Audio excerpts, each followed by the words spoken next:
श्री स्वामी समर्थ मैत्रिणींनो, आजचा दिवस तुम्हाला सुखाचा आनंदाचा जावो ही स्वामींचरणी प्रार्थना करते आणि आजच्या व्हिडिओला सुरुवात करते। तर मैत्रिणींनो, आपण नेहमी घरामध्ये चिंतेत असतो।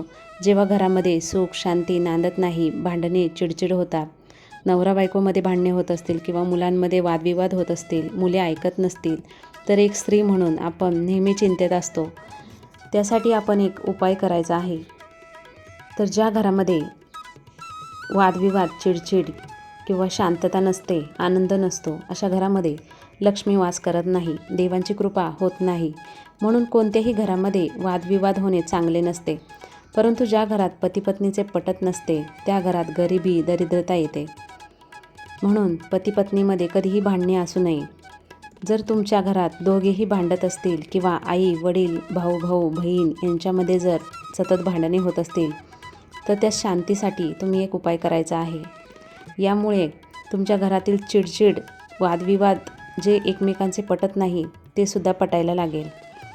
तर हा उपाय तुम्ही कधीही करू शकता, पण जर तुम्ही गुरुवारी हा उपाय केला तर अधिक लाभ मिळेल।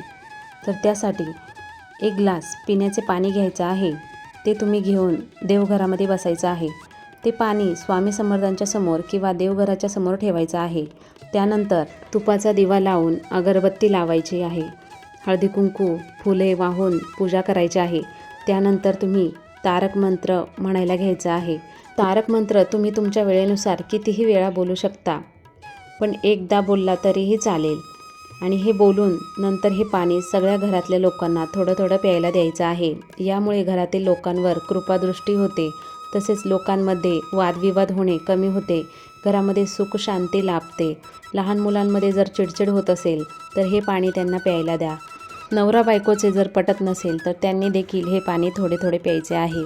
हे पाणी आपण अभिमंत्रित करून घेणार आहोत, त्यासाठी ह्याचा आपल्याला अधिक लाभ होतो।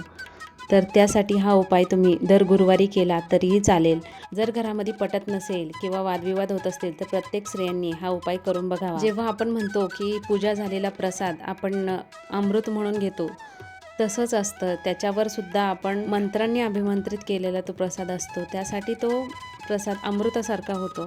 तसंच असतं, आपण जेव्हा पूजा करतो मंत्र म्हणतो तेव्हा एखादी गोष्ट आपण ग्रहण करतो तर ती गोष्ट नक्कीच फलदायी होते। तर बघा, तुम्ही हा उपाय करून बघा आणि मग मला कमेंट करून सांगा। धन्यवाद।